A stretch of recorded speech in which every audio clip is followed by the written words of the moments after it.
I happened to be at home one evening, had the television on. I think I was probably procrastinating from studying for something important, and I was flipping through the channels, and I just happened to catch the opening credits, and it was called Attenborough in Paradise.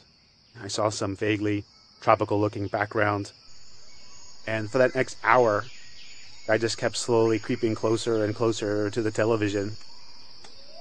It got dark while I was sitting there. The room was lit by the blue glow of the television. This was the very first time that anybody had ever done a documentary film with more than one species of birds of paradise. I remember sitting there watching this and just thinking, how in the world can those birds exist? And I said, that's it. I don't know if I'll do anything with my life, but if I do one thing, I want to find a way to go to New Guinea and at least see a bird of paradise.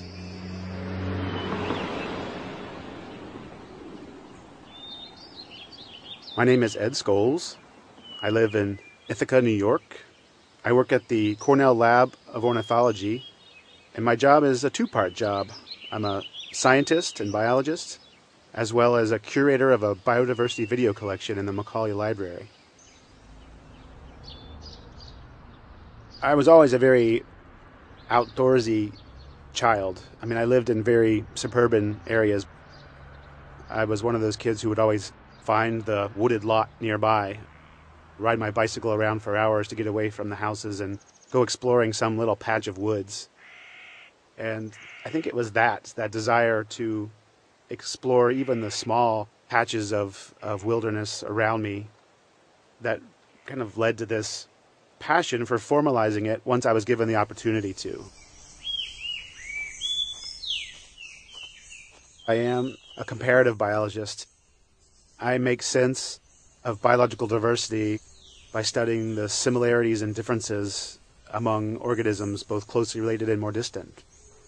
It was that drive to feel like I couldn't understand the evolution of any one of the birds of paradise unless I had seen them all. It was sort of like looking at a mosaic of tiles, and if you were to just look at a handful of those tiles, you wouldn't really see the big picture. And so I had to see all the tiles to be able to step back and understand what this evolutionary mosaic is about. One of the most influential things in my past was in high school. This was in Texas.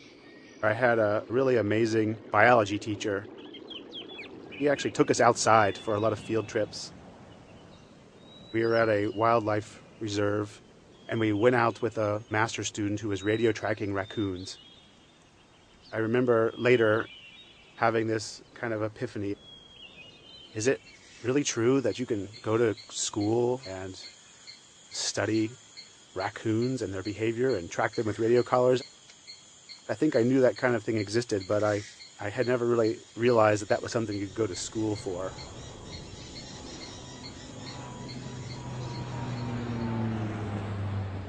It takes a lot of personal commitment and dedication to do this kind of work. It's not easy to leave from home in Ithaca, New York, and say bye to my friends and family and travel to about as far away on the globe as you can get from where I live and spend a month or more there.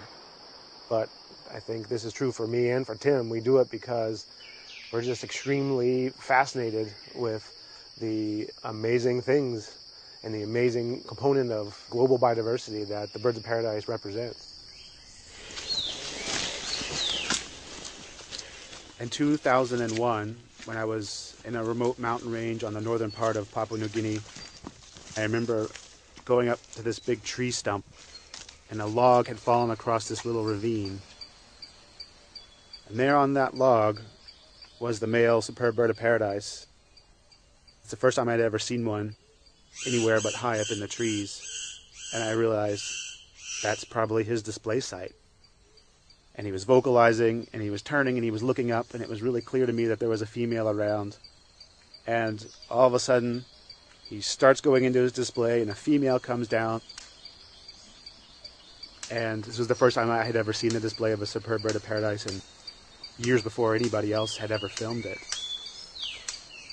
And I think even to this day, if you were to listen really closely to the original recording with headphones on, I think you can hear me mouthing something like, "Oh my God."